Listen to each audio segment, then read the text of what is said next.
আমি আমার সুখের ঘর জ্যোতিষ অনুষ্ঠান নিয়ে চলে এলাম। আশা করি সব ভালো আছেন, সুখে আছেন। আজ আমি যে বিষয়টা নিয়ে বলবো সেটা হলো যাদের একটা ঘর, তারা অনেকে অনুরোধ করছেন যে আমরা ঘরটা কিভাবে জ্যোতিষ মতে সাজাবো।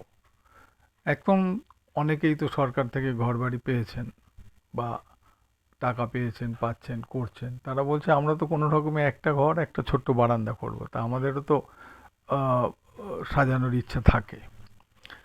আমরা কিভাবে জ্যোতিষশাস্ত্র মতে সুন্দরভাবে সাজালে সুন্দরভাবে ঘরে জীবনযাপন করতে পারবো, তাদের নিয়ে আমি দু চারটে কথা বলবো।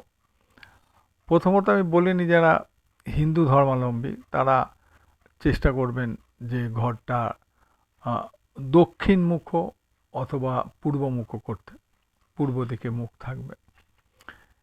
এবারে ঢুকে পড়লো ঘরে, ঢোকার পরে আপনার যে ছোট্ট বারান্দাটা আর কি, ঘরে যদি একটা ছোট্ট বারান্দা মতো থাকে, সেখানে রান্না করার ওই একটাই জায়গা, তার তো আর আলাদা রান্নাঘর করতে পারছে না, তখন সে সেই দিকে পূর্ব দিকে মুখ করে যেন রান্নাটা করে। রান্নাটা এমনভাবে সাজায়, সে গ্যাসে করুক বা উনুনে করুক বা যেভাবেই করুক, রান্নাটা যেন পূর্ব দিকে মুখ করে করে। তাহলে ঘরের যারা বসবাস করে তাদের শরীর স্বাস্থ্যের পক্ষেও ভালো, গৃহের পক্ষেও মঙ্গলজনক। এইবারে সাধারণত এইসব ঘরের বাথরুম বাইরেই হয়।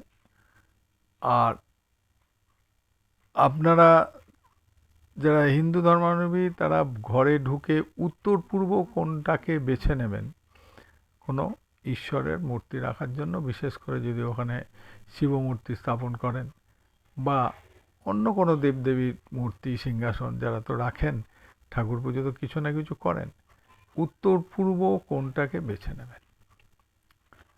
আর উত্তর দিকে রাখবেন আলমারি এবং মূল্যবান জিনিসপত্র, কিন্তু আলমারির মুখটা থাকবে দক্ষিণ দিকে।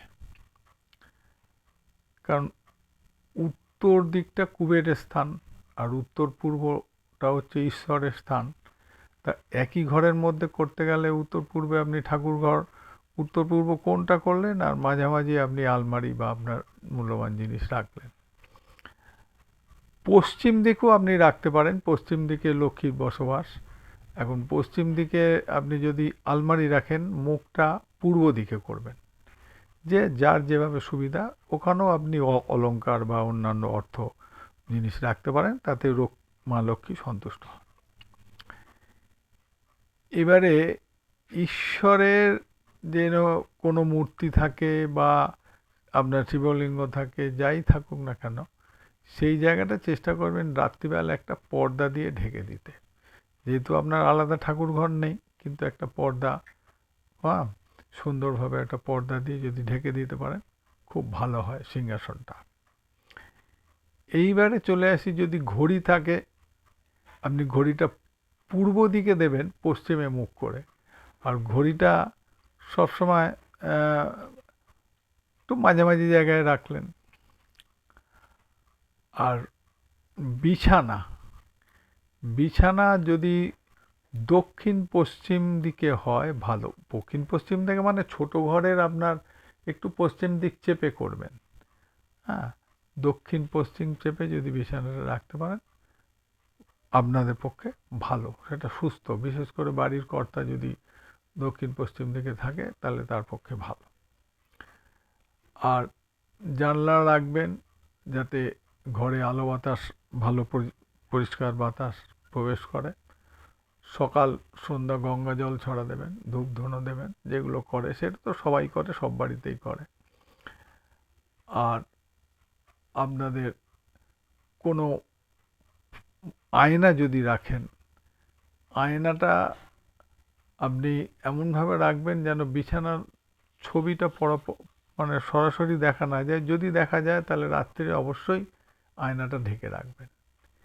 এই কতগুলো টিপস আপনারা যদি মেনে ঘরটা করতে পারেন, তাহলে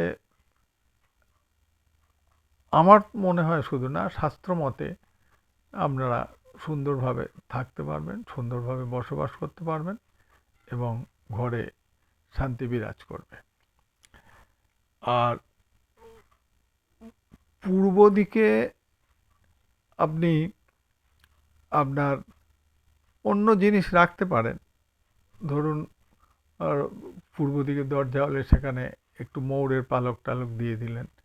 হ্যাঁ, আর মৃত ব্যক্তির ছবি একই ঘরে রাখবেন না, কোনো বিশেষ বিশেষ দিনে হয়তো রাখবেন, রেখে তাকে প্রণাম করবেন বা ধূপ দেখাবেন, ধুনো দেখাবেন, বা বিশেষ মর্যাদায় যেগুলো তাদের মৃত্যুদিন, জন্মদিন এগুলো পালন করবেন।